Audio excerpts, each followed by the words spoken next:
Hello, BookTube. We're back. I realized belatedly that I did no mail today.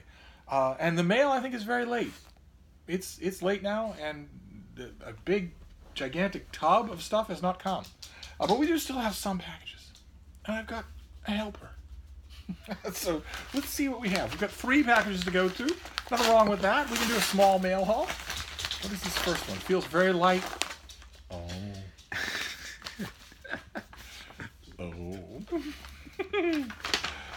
Okay, well, this is not for you. It's not your cup of tea, I'm afraid. This is, let's see, this is a June book. Would you care to tell them about it? It's a book called Some Like It Scandalous by Maya Rodale. This is part of the Gilded Age Girls Club series.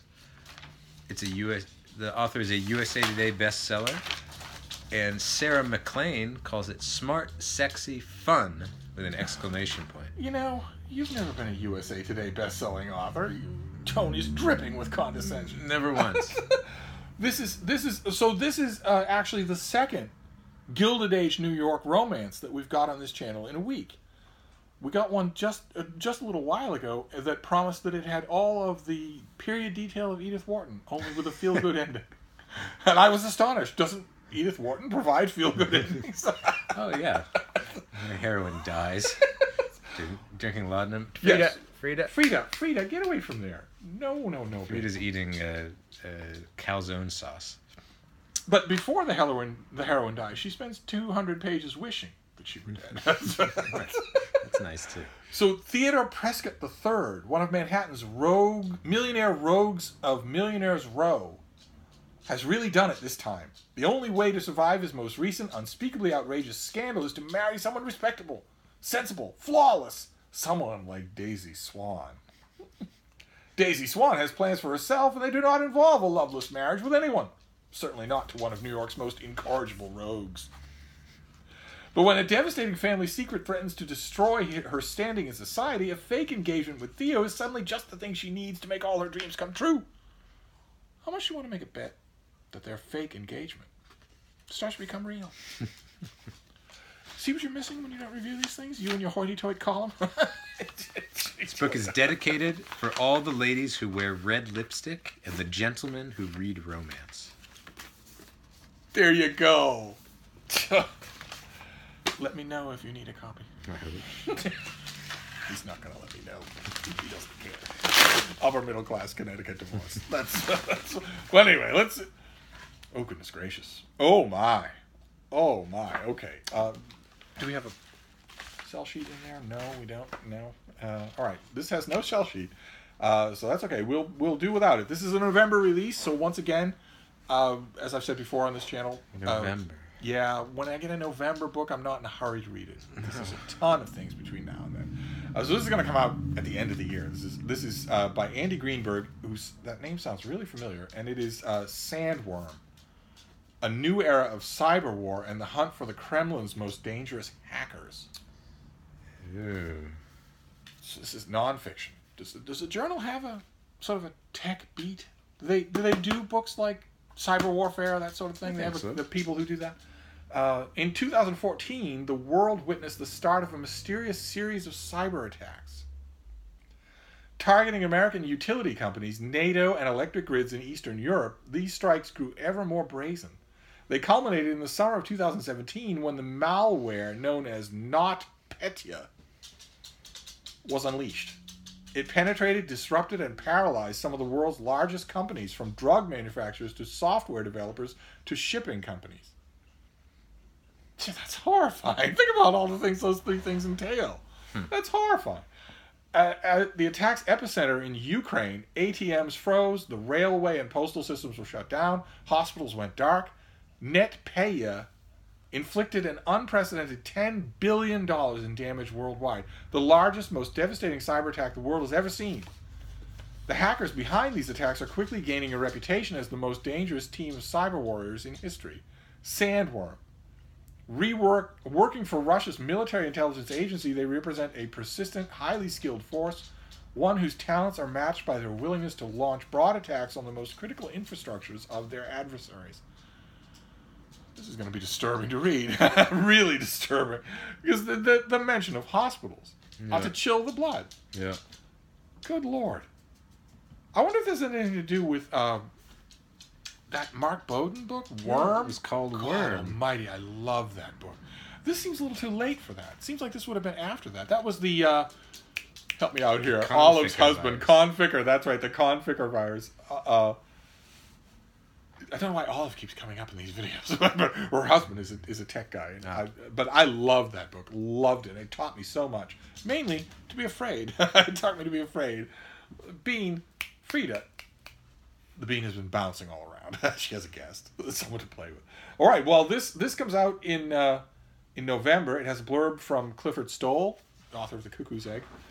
So, cyber warfare. Oh my God! All right, I'm glad. In a way, I'm glad. Sounds really good, but I'm glad I don't have to deal with it until the summer is over.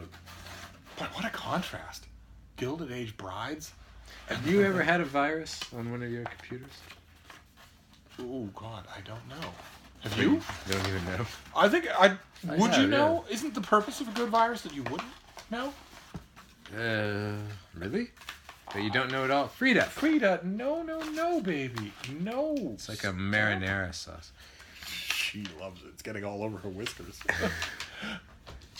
This is something neither one of us ever deals with. This is an invoice. People, as I always say on this channel, people buy books. Let's just get rid of that and pretend we never saw it. No, what about you? Have you ever had a virus? I've had viruses, yeah. I've had to deal with them. Really? Yeah, sure. How do you deal with them? Sure, and on open letters we used to get viruses.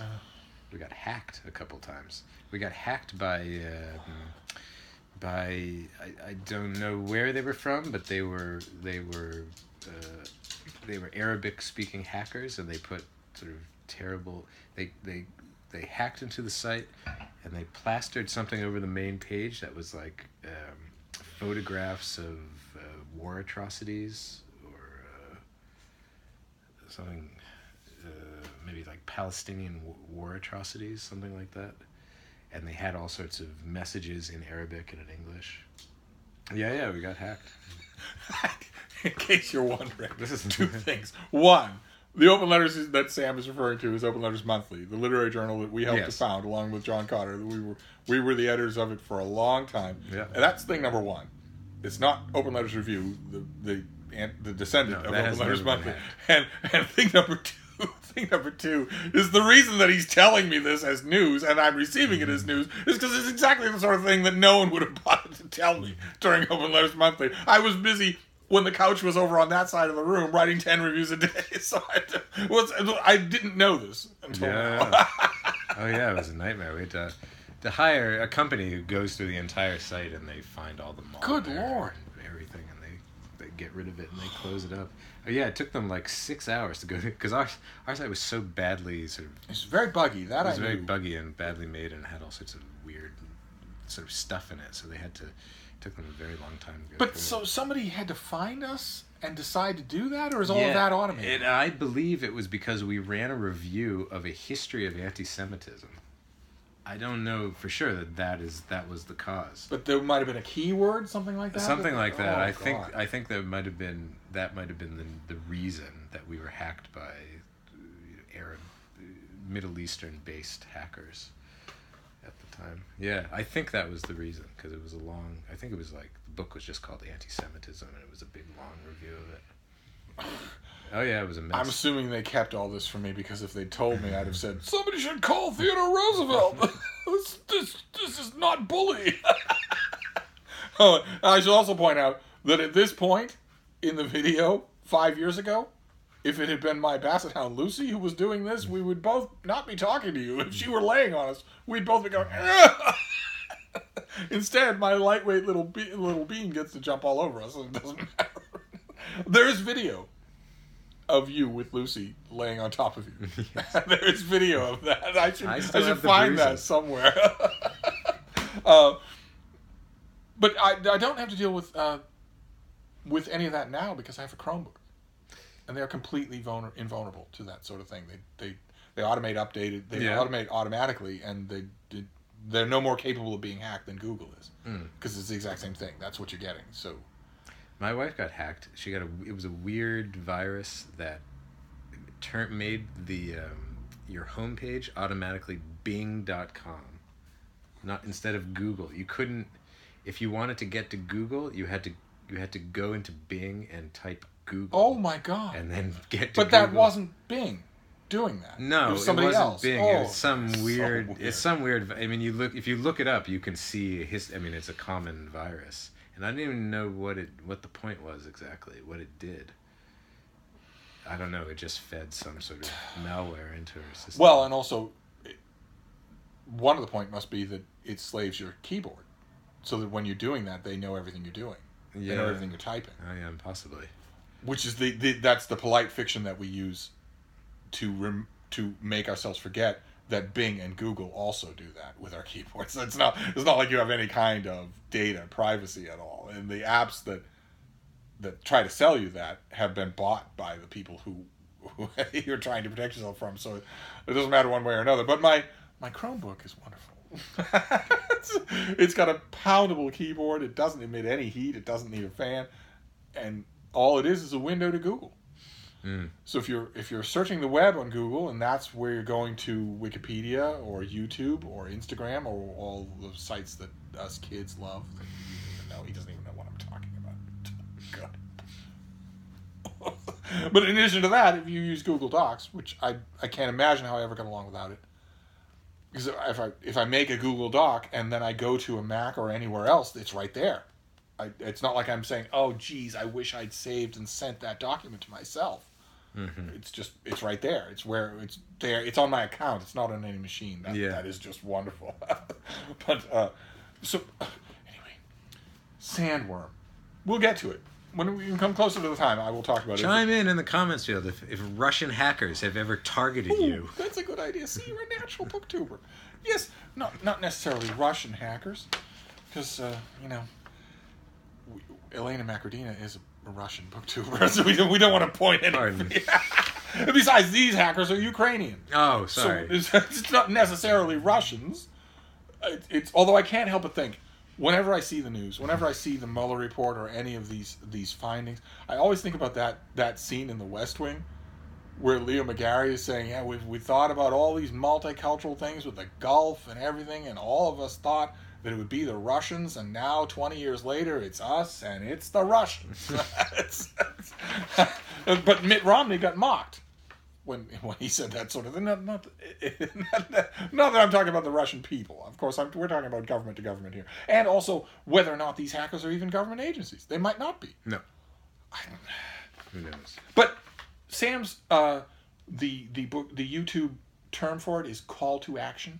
Sam's call. You don't ever get any call to actions on this channel. I'm never saying you should hit the bell to subscribe, you sign up for notifications, make sure you're still subscribed, leave a comment, enter my giveaway. I'm not ever doing anything like that. But his call to action is nevertheless apropos. I'd love to know your hacking story. Tell us your hacking stories. That would be great. Tell us about being hacked and what you did. Okay, so how you hacked back. What's this next one? Okay, this comes out in November, so once again, I don't have to think about it anytime soon. And it's got a blurb from Philip Lopate. Who voted for Trump and why? Has become a familiar and fundamental question. One we're continuing to ask in the lead up to the 2020 election. Yes, okay, but we're going to control ourselves. In a concise, heartfelt take on the state of his nation, award-winning author Clifford Thompson's What It Is, that is the book, What It Is, Race, Family, and One Thinking Black Man's Blues. Oh my God, that is a great subtitle. I wish that were the title, Thinking Black Man's Blues. That delivers critical answers. In the grip of contradictory emotions, Thompson turns for guidance to the wisdom of writers he has most admired, James Baldwin, Albert Murray, and Joan Didion. Joan Didion. What a trio. What a trio. I like this guy already. While knowing that the answers to his questions about America and its current crisis ultimately lie in America itself, and that he must investigate these questions in his own writing. Through interviews with a varied group of Americans ranging from a retired California highway patrolman who supported Trump, a community service director in the Bronx, to a founder of the National African American Gun Association, Thompson employs the observational reporting style of Joan Didion to share sharply divergent opinions about what it is transpiring in the country while trying to find his own answers. Conclusions based not on conventional wisdom or on what he would like to believe, but on what he sees. Thompson weaves reportage with his own heart-wrenching testimony, giving voice to the duality of his experience as a black man. What duality, though? Is it that he's a Trump supporter? Or a Republican? What, I don't see the duality so far. Here he explores the war... Double consciousness? Yeah, but what would it be? If he's a black man, he should hate Republican rule. They certainly hate him. If he doesn't hate them... Well, here he explores the war between the values he has always held and the reality with which he is confronted as a person of color in 21st century America. Fantastic. That sounds fantastic. Oh my God, it goes on forever and ever. Oh my God. All right, pub sheet writers. Pub sheet writers. Just a quick word here. I think, unless I'm mistaken, the nation's only 2 remaining professional book critics. Don't go on for 20 paragraphs. Don't do that. We'll figure out the rest of it on our own. But if you can't do that in 1 page, a second page is going to help you. But you probably don't deal with these things, though, do you? Deal with them? Pub sheets of any kind. Oh, they're in all the books. Yeah, but you're the elite. You're the hoity-toity. Probably have somebody hand you the books on a silver platter. I just read the author's bio. Yes. Well, I don't know what the author's divergence is, and I need to read 30 paragraphs to find out. So I don't particularly want to. But this comes out from Other Press in mid-April, so I have a long time to learn about it. And the author his work has appeared in publications including the Best American Essays 2018. Okay, I'm not remembering his name from that volume. The Washington Post, the Wall Street Journal, the Three Penny Review, the Village Voice. And he's a recipient of the Whitting Writers Award for Nonfiction and teaches at New York University, Sarah Lawrence College, and Bennington Writing Seminars. Oh, Bennington Writing Seminars, there's a check. Good Lord. Can you imagine what he must get for that? Really? Bennington's the most expensive school in the country. Is it really? Oh, yeah. Much more expensive than Harvard. And they don't have grades. I think those 2 things are probably connected. Yeah, you go up onto a mountaintop and hear all sorts of stories about Donna Tartt. Thank you. Bret Easton Ellis. Yes, and Bret Easton Ellis. He had to bring up his boyfriend. Always has to bring up his boyfriend. Although you're not an enemy, right? Neither am I. Bret Easton Ellis? He's a serious writer. He just has all sorts of flaws. But he has strengths, too. Well, I don't think this new book is serious. No, the new book's not serious. No. But what do you, as long as I've got you here, as long as he has been sipping on the same cup of wine for 5 hours. I am a little bit tipsy. That's okay. But as long as I've got you here. Well, everyone should read less than 0, I would think. What about American Psycho, though? I don't think I've ever asked you about that. I got a chance to ask you about that. This is the guy I go to for contemporary American fiction. Yeah, that's a good book, isn't it? I mean, it's not good. It's certainly iconic. Yeah, it's iconic, exactly. What are you supposed to do with it, though? I mean, what do you make of it? But, you know that in our lifetime we're going to see some sort of highfalutin commemorative reprint.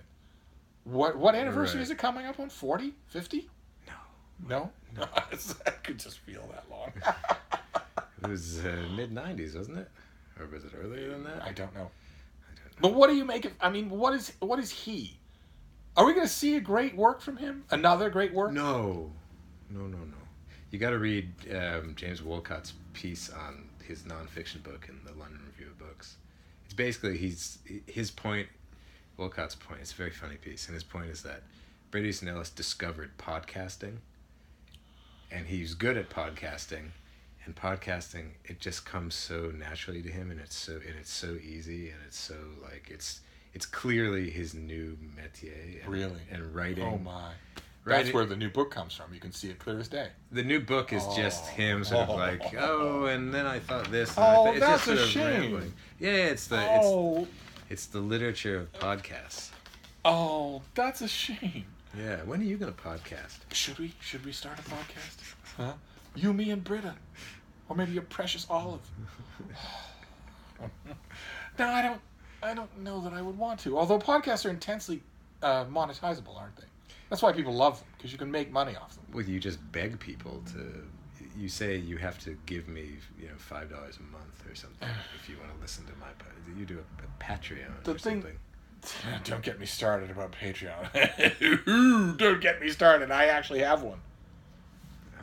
Steve's Needless and Pandering Patreon page, otherwise known as Snap. I put it up on BookTube. And what do my followers do? I might give you $1. I might not. But are they perfectly willing to call in endless credit to the brattle? Yeah, they are. There's nothing wrong with their generosity. They just don't want to do Patreon. Do get me started. But I look at something like Podcast America. Podcast America is setting policy for the Democratic platform. They're that powerful. And all of the people involved in them are making huge amounts of money. I think the thing that divides me from the next generation is that I will never pay money to listen to a podcast. Do you? Do you pay money for your podcast? Chime in the comments, Phil. Listen how free he's making with my comments, Phil. He's never going to look at it, but he's perfectly free to order you around. The last thing you want on this channel, the last thing you want on this channel is someone ordering you around and being all sorts of bossy, right? BookTube, right? I don't understand how your videos can get to be so long. It's impossible to see how you only have 3 books. Yes, well, I guess that... Oh, good. That's a call for us to wrap up. So you have 2 calls to action here. Tell us about your hacking experience, and tell us what you do with your podcast. Would you pay for a podcast? Would you pay for a podcast? A lot of you are podcast fans. Do you pay for them or not? I'm not going to ask if they'll pay for a podcast of mine, because what difference would it make? They're hearing from me for 5 hours every day for free. That's what doesn't make any difference. And on a podcast, they can't see Frida. So anyway, I'm going to boarding house reach across my guests. That was the mail for today, plus a little wine and a little schnauzer and a lot of wisdom. Only none of the wisdom came from me. Eyes on the prize. Okay? I will see you tomorrow when I'm better. Thank you, BookTube.